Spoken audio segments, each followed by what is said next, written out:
Mga kababayan, naku po, matagal na nanahimik po itong si Speaker Romualdez. Pero ngayon, basag na ang katahimikan niya. Naku, sa isang matinding pahayag, diretsa niyang itinanggi ang mga paratang ng korupsyon. At sinabi na ginagamit lang daw siya bilang political scapegoat. Uy, parang narinig ko na ito kay yung sa katropa niya. Habang ang tunay na dapat managot ay posibleng nakatago sa likod ng budget process at implementation ng proyekto na mga ghost. Hindi lang ghost flood control as in ghost project Pero ang mas mabigat na tanong dito mga kababayan, depensa lang ba ito ng isang politikong naiipit, nalulunod at nagigipit na?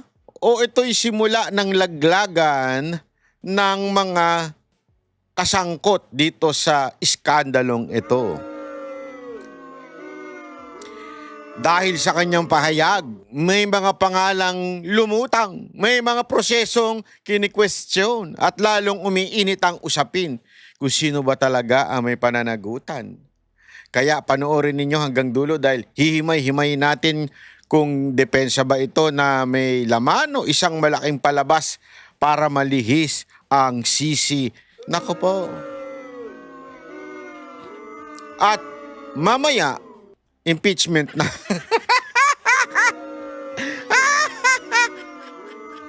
Siyempre, maglalabas na naman sila ng mga diversion dahil nga unti-unti na hong naglalaglagan at unti-unti nang lumalabas ang katotohanan.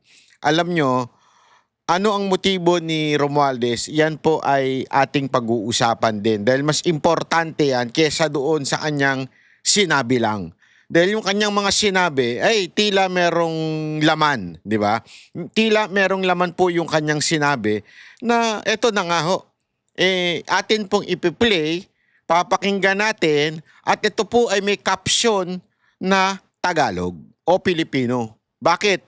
Para mas maunawaan natin kasi masyadong syala si Romualdez at English ang kanyang buong pahayag. Pero sa pamamagitan ng social media at ng mga AI, atin po itong itinagalog yung caption para mas maunawaan natin yung bigat nung at kahulugan nung kanyang tunay na pinapahiwatig. Okay? Ito pakinggan po natin ito. Pasok. Tamba, pasok. Magandang araw sa inyong lahat. For a long time, I chose to remain silent. I did so out of respect for the legal process. Naku. I did so because I did not want to add more noise to an already divisive issue. More noise lang daw. Ingay lang daw yung mga nagre-reklamo. Ulul. Ay, sorry naman. Dahil daw masyado ng divisive. Hindi ho divisive. Lahat ho kami galit dyan. Nagkakaisa po kaming galit kami dyan sa lintik na korupsyon na yan. I did so because I believed that if I cooperated fully, submitted myself to the proper authorities, and answered every question asked of me, the truth would eventually speak for itself.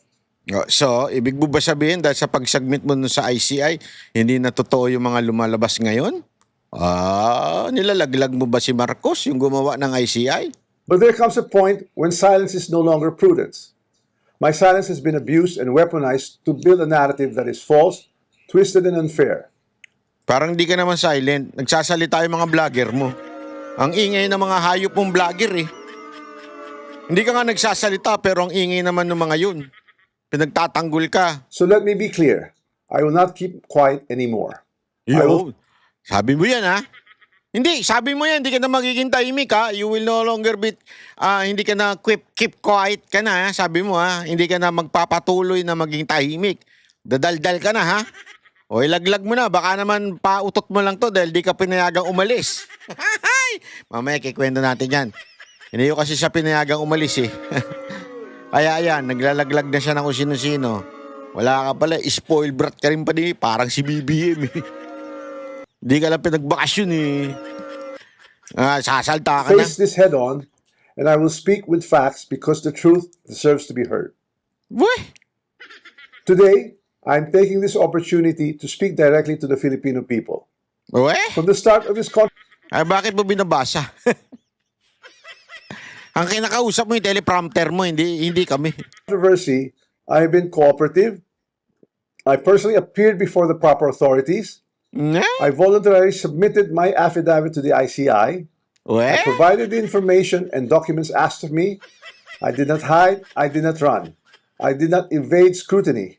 I faced it head on within the proper channel because I know there is no evidence that proves I committed plunder, conspiracy to commit plunder, or any similar offense that the Ombudsman may be contemplating against me. Uwe? And because I have nothing to hide, I am today authorizing the immediate public release of the affidavit I submitted, together with all supporting information so that the Filipino people can judge for themselves who has been transparent and who is simply being politically targeted. Now let us address the most absurd accusation of all, that I am supposedly the mastermind of this corruption scheme. How can I be the mastermind? I was the former Speaker of the House of Representatives, but the House of Representatives is only one part of the branch of government, the legislature. The national budget is not conceived, executed, implemented, bidded out, supervised, and completed by one congressman or even by Congress alone, and certainly not by the Speaker of the House. So dito, parang sinasabi niya, hindi yung Kamara, which is yung kanyang pinamumunuan, ay hindi lang naman yun ang nagdidesisyon pagdating sa budget. Sinasabi niya, ang mas matindi dyan, yung nag-i-implement, yung nagbibigay ng yung papaano yung pinatutupad yung proyekto, yung papaano yung ine-execute yung implementation ng GAA, yung General Appropriation Act, which is yun yung budget. Pag sinabi mong GAA, yun yung pinirmahan na ng Pangulo na budget. No? Sabi niya, sinasagawa ang procurement ng mga project, yung mga nagdidesisyon sa kung sino bang pipiliing contractor. Hindi naman daw Kamara yun. Yan daw po ay executive branch. Oh. Kung saan nilalabas ang pondo, hindi rin naman daw nang gagaling sa Kamara, sa executive branch din daw. At kung saan substandard ang project ay ipinapasa bilang lihitimo. Ito'y ghost project o pinamumukhang totoo, which is DPWH yun. Sa ilalim din daw ng executive yun. Dito ayaw niya pantumbukin na si Marcos ang may kasalanan eh. Sa totoo lang. Dito, kaya nga sabi nung iba, marami nagsasabi na itong kanyang pahayag na ito ay nagpaparinig na siya. Nagpaparinig na siya dito kay Marcos na wag niyo akong tuluyang ilaglag. At kung hindi, papangalanan ko kayo. Pero ngayon, hindi muna. Pipitikin ko lang muna kayo. Pero dahil tila ako ang direksyon, dati kasi ang nangyari, nilaglag si Zaldico eh. Si Zaldico yung kanilang ginamit dahil siya yung chairperson ng appropriation committee sa Kamara. Siya yung ginamit, tapos nilaglag. This time, mukhang dahil nga doon sa napapabalitang mapapauwi na si Zaldico, tila siya naman ang ilalaglag. So dito, mukhang nagpaparinig na siya. Hoy, bakit ayaw niyo akong palabasin ng ibang bansa? Ilalaglag niyo ako? Sige, ito, sinasabi ko na. Sino ba nag-i-implement? Kanino ba nanggagaling ang project? Sino ba nag-a-approve ng mga kontraktor? Di ba kayo? Oh. Eto, kita mo dito? Pinipitik na niya Malacanang.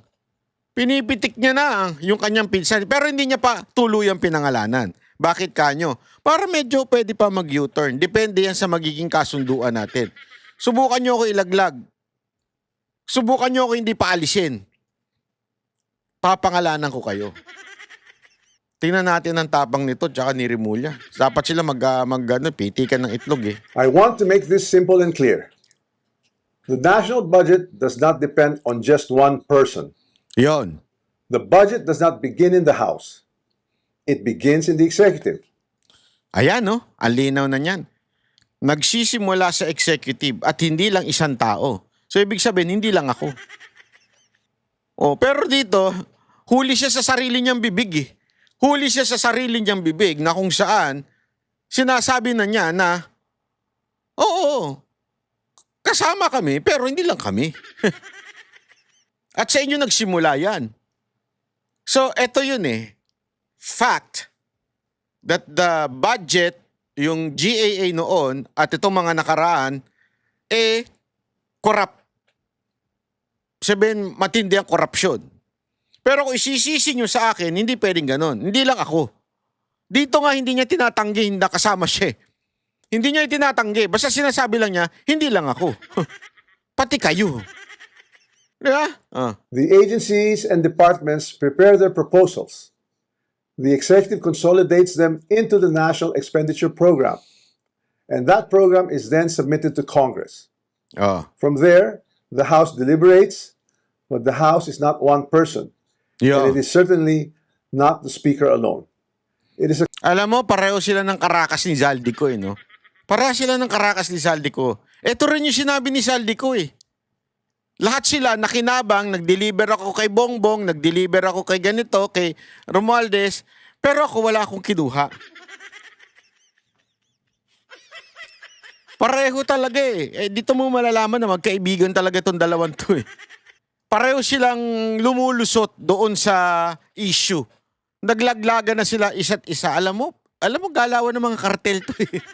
Nanonood kasi ako nung kartel na napalabas eh, yung cleaning lady. Galawan to ng mga kartel eh, yung naglalaglaga na sila pagka nagkakabukingan na, di ba? Eto, naglalaglaga na oh. Naalala nyo yung naglaglagan yung dalawa, yung magkapatid? Tama-tama talaga yung palabas na yun ngayon eh. Kasi naglaglaga na itong dalawang bugok na to eh. Di ba si Romualdez at saka si Zaldico, may mga picture pa sila nagtatawa na, busog na busog tayo. Busog na busog tayo. Tapos ngayon, turuan na sila. Alam mo, sabi ko nga sa inyo, alam mo, ganda ng, eto ko lang to eh. Naiisip ko lamang ito, na napagtatanto ko, inisip ko na mabuti ito. Sabi ko, Diyos talaga, may paraan siya eh, no? May paraan talaga siya para ilabas ang tunay na pangyayari. Eto, nangyari to. Huwag niyong kakalimutan, unang nagtanong nito, istasyon ng SMNI. Si Ka Eric at saka si Loren Badoy, di ba? At dahil doon, pinakulog yung dalawa. Inusig. Tapos nun, sinampahan si Pastor Kibuloy. Ginipit yung SMNI. Tinanggal yung kanilang prangkisa. Hindi tinanggal eh. Sinuspinde. Di ba?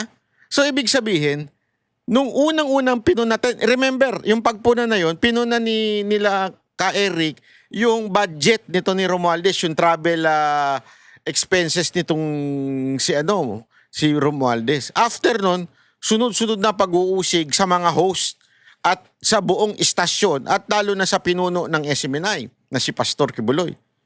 Di ba? Kita ninyo eh, di ba? Yung pag-uusig na yun. Tapos, eventually, nagsalita na yung mga iba't ibang mga congressman na may problema sa GAA. Lahat yan, sumunod-sunod na. Tapos natatawa nga ako kasi ngayon, akala natin wala nang mangyayari dahil naglabasan na. Naglabasan na si Libiste. Nilalabas na yung mga text, nilalabas na ni Attorney Baligod, yung mga ex-marines, di ba? Naglabasan na, walang nangyayari. Parang walang nangyayari, di ba? Pero sabi nga, God moves in a mysterious way. Dito, yung kanilang sariling pagiging greedy, yung kanilang sariling ugali, yun ang nagpapabagsak sa kanila. Hindi cause ng external factor. Mismong sila naglaglagan. Nilaglag nila ang isa't isa. So dito makikita mo talaga, wow, iba talaga kumilos ang Diyos para ilabas niya yung baho ng mga tao, yung kanilang kasalanan. Ito yun, no? Mantakin mo, una nilang ginipit si Zaldico. Di ba remember rin yung sinabi ni Zaldico? Nung una sabi, lumabas ka muna ng ibang bansa para tumahimik muna, tapos we will parang do everything para maayos ito, ganyan-ganyan. 'Di ba? Para bang tinanggalan nila ng kalayaan nito si Zaldico mabuhay dito sa Pilipinas eh. So ganun ang ginawa. Tapos eventually, nakikita niya, siya ang same word na ginamit, scapegoat. Siya ang nagiging scapegoat nito. Itong mga pangyayari na ito. Diba? Tapos nilinis niya yung sarili niya, sinabi niyang wala siyang natatanggap. Wala siyang kinuha. Lahat daw ipinasa lang niya doon sa mga boss niya. Si Romualdez at saka si BBM. Diba? Nakita niya kasi nilalaglag siya. Ito, this time naman, si Romualdez ang nilalaglag. Tila ayaw na siyang paalisin. Tila, di ba, nung isang araw lang, dinimanda ni Ombudsman na Remulla itong si Romualdez at saka si Chis Escudero. So, siguro, napiko nito si Romualdez. Andali, bakit kasama ako dyan? Usapan lang natin, idadivert natin yung issue, si Chis Escudero lang gagamitin natin Kasi pansinin ninyo si Chis Escudero, ilang beses na siyang inakusahan, hindi siya nagsalita. Alam niyo kung bakit? Confident siya eh. Wala naman kayong ebidensya eh. Halatang diversion. Ginagamit niyo lang ako eh. Once lang siya nagsalita at binanggit niya to si Romualdez. Di ba? At noon pa yun, walang banta sa kanya yun Ibig sabihin, walang demanda, wala lahat. Pero sinabi niya na si Romualdez itong. At saka, siya yung pangalang hindi mo pwedeng banggitin. Pero ito, remember, this time, unti-unti nang nilalaglag si Romualdez. Same din word na ginamit niya. Ako'y isang scapegoat. Bakit ba laging goat ang ginagamit niyo? Mahilig ba kayo sa damo? Ako ang scapegoat ngayon. Di ba? Tapos, ang pinuntira niya si Chis Escudero tsaka si Zaldico. Pero eto, makikita mo may pattern. Anong pattern? Attorney Rodriguez. Attorney Vic Rodriguez. Naalala ninyo? Nagkaroon ng iskandalo nun tungkol sa asukal. Ano ginawa nila? Inilaglag nila si Attorney Rodriguez. Kung ano binintang nila doon kay Attorney Vic. Diba? Siya ang nilaglag ni Marcos. Mantakin mo, ito hindi masasabing best friend, pero ito yung ganun ni Marcos. Nung walang sumasama kay Marcos, ito lang si Attorney Vic ang nag-stick sa kanya. Tapos, nilaglag niya. Pattern. BP Sara Duterte. Nung napapraning na siya, ewan ko kung bakit siya napapraning. Mga bading. Di ba totoo, nung napapraning na siya na kesyo, papalitan, kesyo, may plano. Ano ginawa niya? Nilaglag din niya. Ngayon, etong nagkakabukingan na dito sa flood control, nilaglag din niya si Zaldico. Ngayon, eto naman si Romualdez, nilaglag din niya. So kung nilalaglag mo ang mga kasamahan mo, hindi ba malaki ang porsyento o possibility na ikaw talaga ang mastermind, Bongbong Marcos? Dahil nilalaglag mo na isa-isa lahat para hindi ka maturo. Bakit ganun? Actually, dito may punto si Romualdez sa part na ito. Sa'yo nagsimula, ikaw ang yung executive lahat ang diskarte. Kami, nag-a-approve lang, but I'm not saying hindi sangkot dito si Romualdez Ako, kasama ka dito. Kaya mo ina-approvean, kaya kayo nagpasok ng mga insertion, kasi nga gusto nyo kumita. Gusto nyo makinabang dun sa matinding korupsyon, dun sa budget. Pero, at the same time, yung presidente mismo ang nag-a-agree. Kasi remember, mismong sa kwento ni Chanco, di ba? Yung nag-usap-usap daw silang tatlo. Ano pinag-usapan nilang tatlo? Sobra na ang ano nyo, bilhin ninyo ng mga kotse, ilang kotse pa ba? Something like that, di ba? Yung dating na parang sobra naman. Oh. Ibig sabihin, alam mo na may nangyayaring nakawan. Pero hindi mo pinigilan. Nasobrahan ka lang.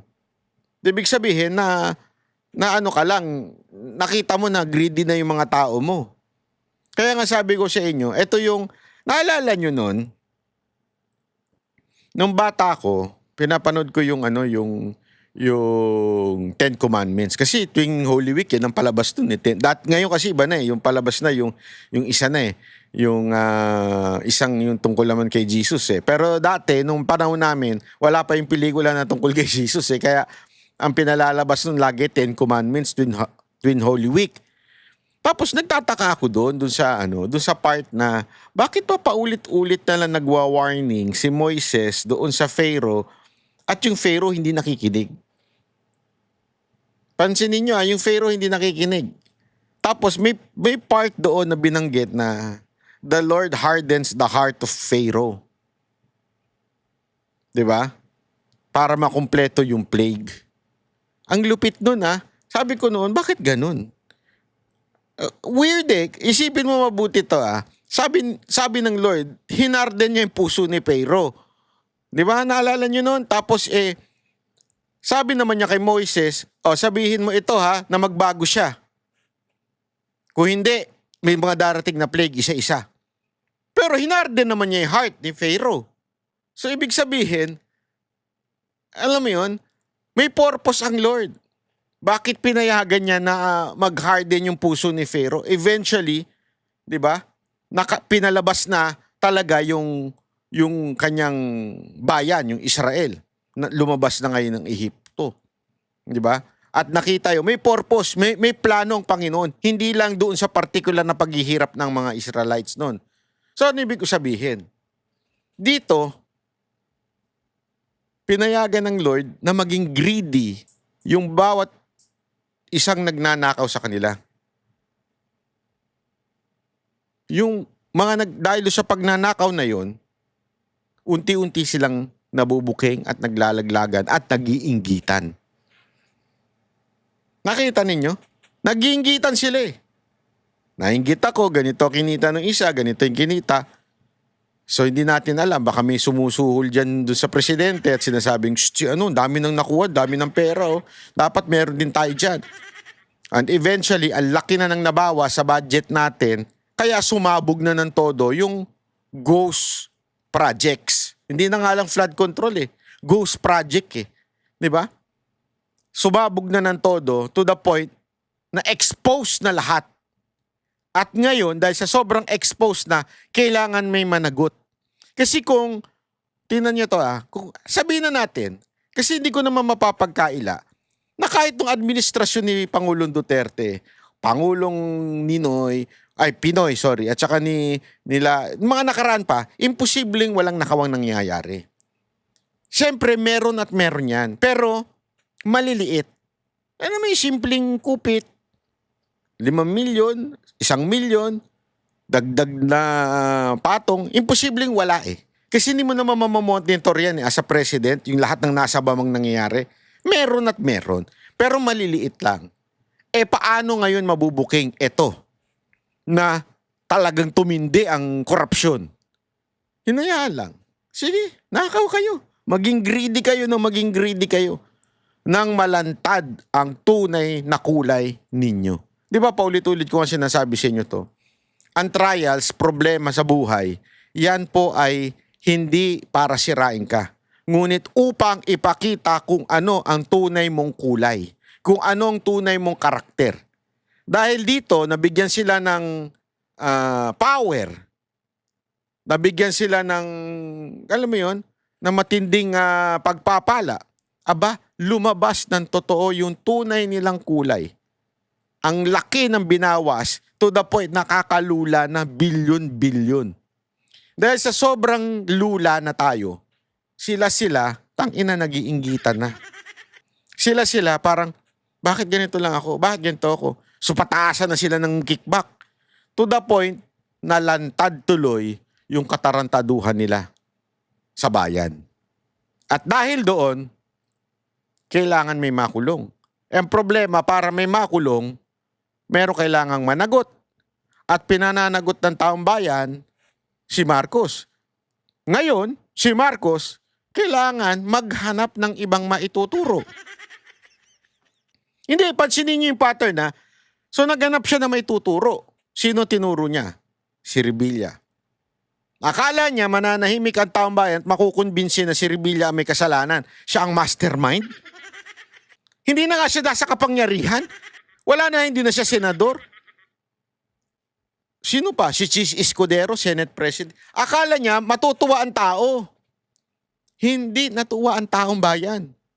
Siya pa rin ang itinuturo. So ito, tinuro na si Zaldico. Ngayon, ituturo, mukhang ang direksyon kay Romualdez na.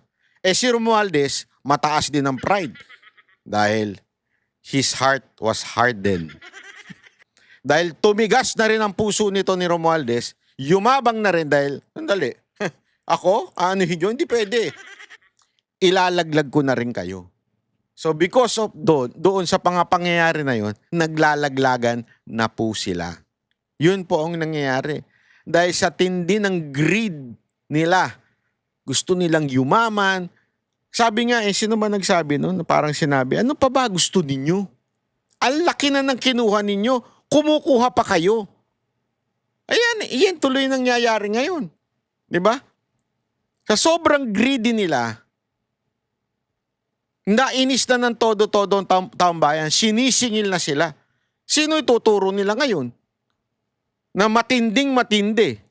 Eto, mukhang ituturo niya na si Marcos. Kasi etong sinasabi niyang si Chis Escudero tsaka si Zaldico, walang naniniwala dyan. Malamang si Zaldico, tauhan mo yan eh. Pero si Chis Escudero, hindi naman niya tauhan si Zaldico. Halatang ginagamit mo lang si Escudero para ilihis sa'yo. Ikaw ang boss ni Zaldico. Don't tell me wala ka sa small committee at wala ka sa BICAM. That's bullshit. Ikaw ang boss nila. Ikaw. Kaya nga 'di ba lagi nga sinasabi, 'di ba, yung the power of the purse ba yun? Yun ang lagi nila sinasabi kasi kamera talaga ang may hawak diyan. Kayo ang last call. 'Di ba, remember? Sinabi pa nga ni Congressman Ungab, blanco yung GAA, blanco. Pinapipirma ninyong blanco. Sino mag-fill up nun? Sa inyo yun eh. Printing nasa inyo. Wala sa Senado. Lahat nasa inyo, nasa Kamara. Tapos sasabihin mo si Escudero? Para lang, feeling mo maiinis ang tao, mawawala sa iyo ang turo pag itinuro mo si Escudero. Yun ang purpose mo, Brad. Obvious ka. Collegial body made up of hundreds of members, multiple committees, vice chairs, and institutional processes. In fact, there are around 85 committees, each with its own jurisdiction, leadership, and members. No speaker can personally control every committee, much less direct the actions of other branches or government agencies. And in the Appropriations Committee itself, there are already more than 100 members, with many vice chairs, and Representative Toby Tiangco, who has been very vocal and upfront on this issue over the past months, was himself a vice chair of the Appropriations Committee in the previous Congress. So I have to ask, if there were real concerns about irregularities in the budget process, why were these not formally raised during the deliberations, or even during the plenary? The budget deliberation does not stop in the House. The Senate also conducts its own deliberations, reviews its own version, and plays its own role in shaping the final budget, and it is not a bystander. It is an active constitutional participant in this process. After that, the House and the Senate reconcile their versions in the bicameral conference committee. Only then is the final bill transmitted to the President for approval or veto. So let us be honest about what becomes law. The national budget is not the act of one person or one chamber.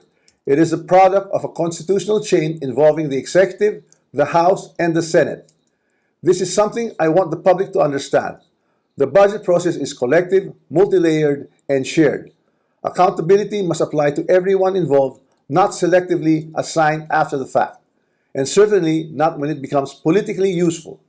If corruption were to occur in a magnitude made known to us over the past months, then it's clear that the real corruption does not happen at the level of the general legislative approval alone. It happens at the level of execution of the General Appropriations Act. Sabi niya, hindi lang daw nangyayari sa Kamara alone. Ibig sabihin, alam mo.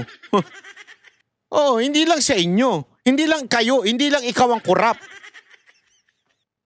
Sinasabi mo ngayon, inaamin mo meron talagang pangyayari. Hindi lang nga lang kayo. So umamin ka, di ba? It happens when projects are implemented. It happens where projects are actually implemented, where procurement is undertaken, where monetary disbursements are actually made. And it happens when substandard projects are passed off as legitimate or when ghost projects are made to appear real. That is why command responsibility is far more logically relevant in the executive branch, where there is actually supervision, operational control, and implementation on the ground, than in the collegial legislative body, where constitutional role is deliberation and appropriation. Congress does not build flood control projects. Congress does not conduct procurement. Congress does not inspect whether a project was actually completed. Congress does not certify whether the work done was substandard or not. So if the allegation is that there was Uy, may cut yun ah. Prepared dito ah. Matindi ito. systemic corruption in flood control implementation, then the public should ask the obvious question: where does implementation actually happen? Definitely not in the session hall of the House of Representatives. Here's the simplest way to test that theory that I am the mastermind of this scheme. So sinasabi niya, hindi siya yung mastermind. Okay, fine. Ako actually, naniniwala naman ako, hindi ka yung mastermind eh. Sa implementation eh. At saka kung saan mismo nanggagaling? Kay Marcos. Definitely kay Marcos nanggagaling. Obvious naman eh. Saan dino nagsisimula yung budget proposal? Sa executive, sino pinuno? Si Marcos. Kayo, nag-i-insert lang kayo ng sobrang dami. Tapos, sinong pipirma? Si Marcos pa din. So siya talaga ang mastermind. Ikaw, kanang kamay. Yan ang obvious. Huwag natin pagbalibaligtarin. Obvious na obvious yan.